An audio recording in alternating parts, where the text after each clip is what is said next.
Hey everybody, Joe Burnich with Big West Marketing and Carpet Cleaning Websites.net. I have been promising you guys this interview for about 3 weeks now. I'm super excited. We have Sid Graff on the line with us, and we're talking about Facebook stuff. So when you guys ask us about how to market on Facebook, does Facebook work, stuff like that, I am going to send you to this video because Sid is a seasoned professional. He actually lives in the same hometown as I do in Missoula, Montana. He has a very successful window and carpet cleaning business. So, enter Sid Graff. Sid, can you tell us a little bit about yourself, about your business, and then we'll start getting into some actionable steps these guys can take to market with Facebook. Yeah, great. Thanks, Joe. Thanks for having me on. This is really cool. So a little bit of background. I do own and operate a window cleaning and carpet cleaning business. I've been doing the window cleaning part for over 20 years, which seems like a really long time when you say it out loud. We've got a pretty good sized business. I've got 10 employees, and to a large degree, it runs itself. I had a goal this year to not clean any windows, just to have my crew take care of everything. And yesterday I cleaned my first window of the year. To put that in context, I think this is March, so we're right at about $25,000 to $30,000 of revenue this month. So Nice. I managed to get that far without cleaning a single window, which is big for me. And that's big in Missoula. Let me tell you guys, what would you say the service area is? About 80,000 maybe? Yeah, 80,000 max. 80,000 people that we service in the Missoula, Montana area. And having a carpet cleaning business with one employee, it was tough to keep people busy, keep one guy busy all year long. And I know that you don't keep all 10 guys busy all year long, but you still have a thriving business. I mean, if you're making 30 grand in March, that is huge for a city this size with, 8-month-long winters. So Yeah, it's exactly right. and that's why I brought you on, because I'm so impressed that you were able to take a business in Missoula and blow it. I couldn't believe there was that much window cleaning, carpet cleaning work to go around. Right. Let alone have one company dominate like that. So you are probably the biggest player in town. Would you say that's a fair assessment? Or I don't know, probably. Yeah. Okay. I really don't know. Yeah. And But the reason as I'm far as- saying this is because I want people to know that what you're saying, they need to listen because you're big time. You're where most of the guys watching this want to be. You're off the truck. You've got a full staff that basically runs your business for you. How many hours a week do you think you put into your business? I still put in 20 to 30 hours a week, always. Sometimes it's more. It depends on what's going on. There's always an ebb and flow.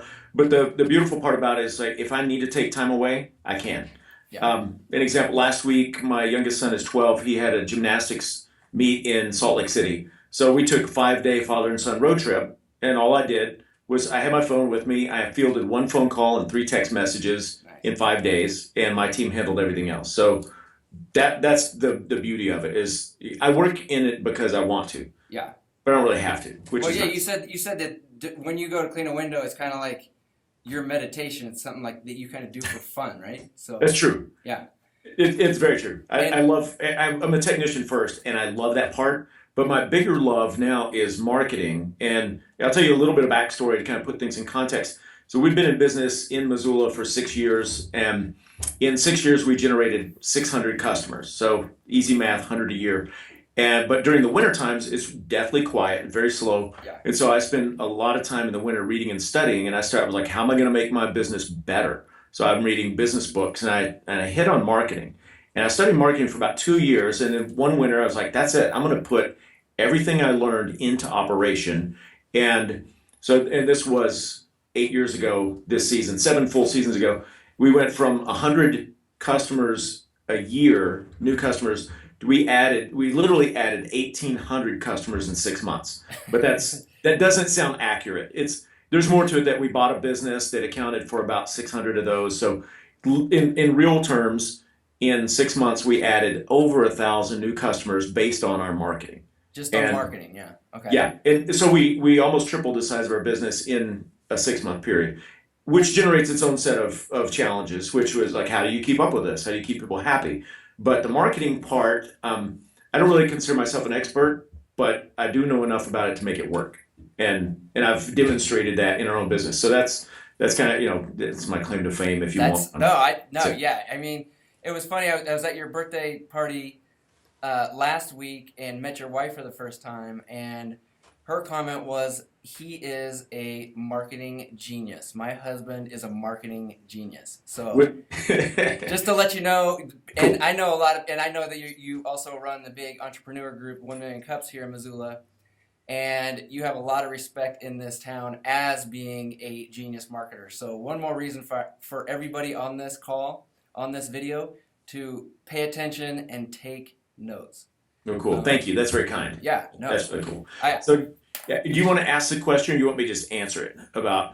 Let's dig in and talk about Facebook. Yeah, so everybody here, they want some like solid stuff they can start doing today as far as Facebook is concerned. Now, on my last interview with Amanda, which a lot of you guys probably saw, she touched a little bit on Facebook and kind of like how to kind of approach Facebook if you're going to use it in your marketing. And her big thing, which I agree with, is you really can't, it's not just a set it and forget it type of marketing program. It's not an ad. It's not just, I mean, they have Facebook ads, but it's not like putting an ad somewhere and then just waiting for the calls to come in.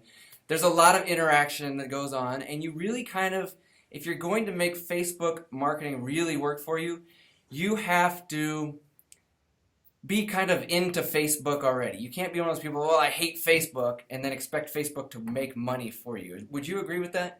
I completely agree, and it's a lot about context, because here's, and one, a disclaimer: I'm not a Facebook expert, but the beautiful thing is you don't have to be to make it very effective and to make it pay. Okay. It's just understanding context, because Facebook is, what are most people doing on Facebook? They're looking at cat videos, they're seeing a picture of their buddy's food, they're sharing some story about, most people on Facebook are trying to make themselves look more amazing than they really are. Okay. They're like, they only show the pictures of the best thing that happened. Right. Look how cool this is. And that's great, but that's the context and the flow.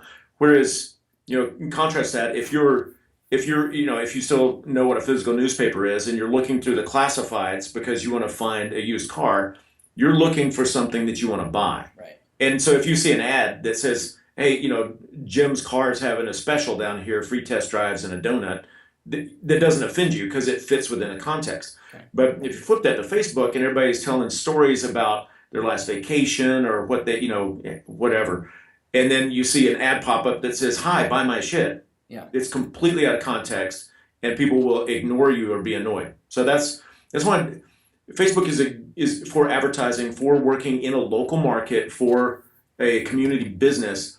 It's not an advertising medium, but it's a communication medium. It's a place to tell stories, and that's what you have to. They call it native advertising. You just use it within the context that people are already using it. Okay. So rather than, because and Gary Vaynerchuk's got a great book. I think Joe, you're a Vaynerchuk fan. This one I love. I've got it dog-eared and bookmarked. Can you see it okay? Jab, jab, right hook. Yep, it's clear, yeah. And it's excellent. It's all about social media. And what he does, he talks, obviously there's a boxing analogy there, but he talks about, you're setting up the hook. You don't step into the ring and just throw a haymaker right hook and try to knock out your opponent first hit. Right. You got to set it up and get your strategy till you find your opening, and it's jab, jab, jab, and you're setting up the big punch. And that's his premise with marketing on all social media. It's like, you got to tell the story. Okay. You got and make and be interesting. I mean, I think he probably has some rules of engagement. It's like be entertaining, educational, or interesting. Okay. And you need to do that.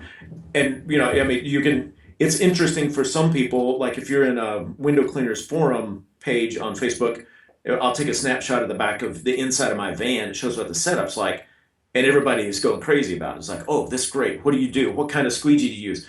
But in my home market, and when I go to clean somebody's windows, nobody cares about that. Yeah. They do not care. They want someone they trust to do a great job at a reasonable price and show up on time. Sure. And that's it. And they'd rather have their friend do it than some company they've never heard of. So yeah. So the way I look at it is with Facebook, you're kind of developing friendships before you're saying buy my shit. Is that? Exactly. Okay. It's a relationship builder. So I'm going to give you, I keep doing this, but I'll give you a little backstory. So we've used Facebook over the past couple of years, and we've had some okay promotions. And I'll post things. I have my team members. We always have a pick of the week contest. So I have them take a picture of something interesting that's going on while they're cleaning, and they'll text it to me. And then the ones that I really like, I'll post on Facebook from the teams, like, hey, pick of the week, Carson said this, and tell a story about it. And they're interesting. And then the winner amongst my staff, on Friday, they get a growler full of beer, or I'll give them awesome. a card to go to lunch. And they're like, yeah, so they participate So actively. they're motivated to do this, not just because they work for you, but because they get a beer at the end of the week. They get something out of it. But it helps me with storytelling because I don't have to come up with things to tell. I just repost what they're doing. Could you have an example of that you could share with my guys here? I can, but I'll have to, I was scrolling earlier. I'll have to go all the way back to last year, so it'll probably take a while. Oh, okay. So let's use that as a context for the backstory. Okay, gotcha. And then I'll bring it forward. So I didn't really get a lot of good, I didn't make a lot of money off of Facebook advertising for two reasons. One, I didn't really track it well last year. It's harder to track. And then I didn't have a strategy for using it. Gotcha. But again, like every winter, I'm always retooling the business and what can we do better? How can we improve? How can we expand? And I made a decision, like I'm going to make Facebook work for me and I'm going to track it and we're going to make it profitable. Because putting up an ad on Facebook, as you probably know, I mean, it's easy. You go in, you click, it says, ads manager, click a button, and then you put up a picture and write some words, and boom, as long as they get your credit card, they're happy to run your ad. Right. But I set it up like the jab, jab, jab, right hook. So when I started earlier this year, I posted I reposted, which I usually don't do. There's a nice video that somebody did about Missoula. It was on the Matador network. And I can flip to screen sharing and start showing this and give some background. That'd be great. Yeah, because I want to give these guys some solid stuff that they can look at and be like, okay, well, I'm going to try to do something like that or exactly like that, I guess, if it's applicable to their business. Yeah.